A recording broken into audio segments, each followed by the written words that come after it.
करुण नायर। मतलब इस बंदे ने फिर से अपने आप को प्रूव करने के लिए पूरी मेहनत की। लगातार दूसरा शतक भी लगा दिया। दोहरा शतक लगाया है इन्होंने केरल के खिलाफ कर्नाटका की तरफ से खेलते हुए। अब फिर से प्रेशर तो पड़ेगा चयनकर्ताओं पर। साउथ अफ्रीका के खिलाफ टेस्ट मैचेस की सीरीज शुरू होने वाली है। जल्दी ही टीम का भी ऐलान होगा। अब अगरकर साहब और गौतम गंभीर की जो जोड़ी है उसके बारे में मैं चर्चा करना चाहूंगा। आपको क्या लगता है? मुझे ऐसा लगता है कि अगरकर और स्पेशली गौतम गंभीर के आने के बाद में मतलब कहीं ना कहीं पॉलिटिक्स की तो एंट्री हुई है। अजीत अगरकर के बारे में मैं सिर्फ इतना कहना चाहूंगा कि मुझे तो पपेट लगते हैं। पता नहीं किस पैमाने से, किस स्केल से ये खिलाड़ियों का चुनाव कर रहे हैं, खिलाड़ियों का चयन कर रहे हैं टीम में, और उसके बाद में जो स्क्वाड होता है उसमें से किस तरीके से चुनते हैं गौतम गंभीर खिलाड़ी, और उसके बाद में किस तरीके से यूटिलाइज करने की इनकी एक प्लानिंग है, वो सबके समझ से बाहर है। वो किसी के भी समझ में नहीं आ रही है। खैर, करुण नायर को बहुत बहुत शुभकामनाएं भाई।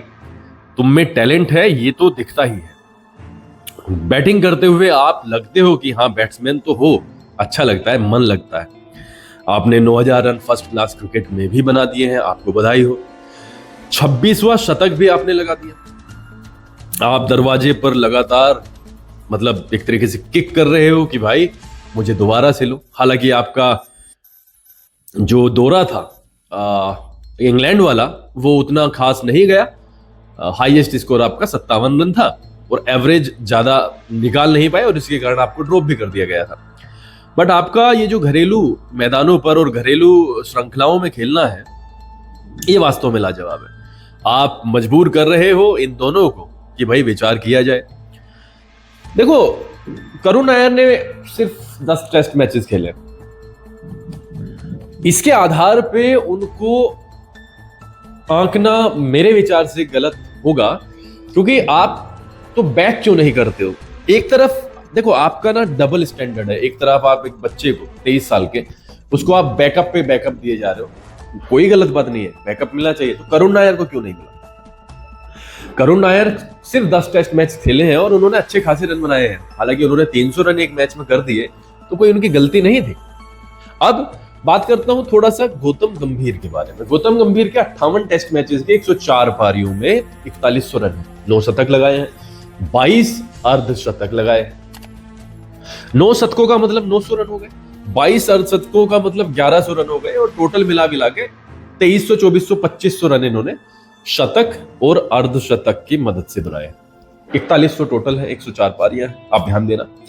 तो अगर हम इन शतकों और अर्धशतकों के रनों को निकाल दें तो महज 1600, 1700 रन गौतम गंभीर ने इसके अलावा बनाए हैं। पारियां कितनी हैं? पारियां हैं 73। 73 पारियों में कितने रन बनाए?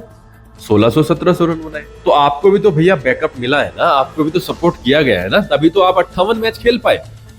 58 मैचेस की 31 पारियों में, यानी 104 मैचेस की 31 पारियों में आपके स्कोर्स हैं। तो आप भी कौन सा सफल रहे हो भाई? बैक तो आपको भी किया गया, बैक तो मैनेजमेंट ने आपको भी किया, कोच ने किया, कप्तान ने किया। इसलिए करुण नायर एक ऐसे बैट्समैन है जो वास्तव में रंगत बदल सकते हैं टेस्ट मैच की। इसके अलावा आपने अजिंक्य रहाणे को बाहर कर रखा है। पुजारा का आता पता कुछ नहीं है भाई, कुछ नहीं है, किसी को कुछ नहीं पता चल रहा है। इसलिए विचार करने की जरूरत है, ये मैनेजमेंट में हो क्या रहा है। चयनकर्ता अपनी अपनी चला रहे हैं।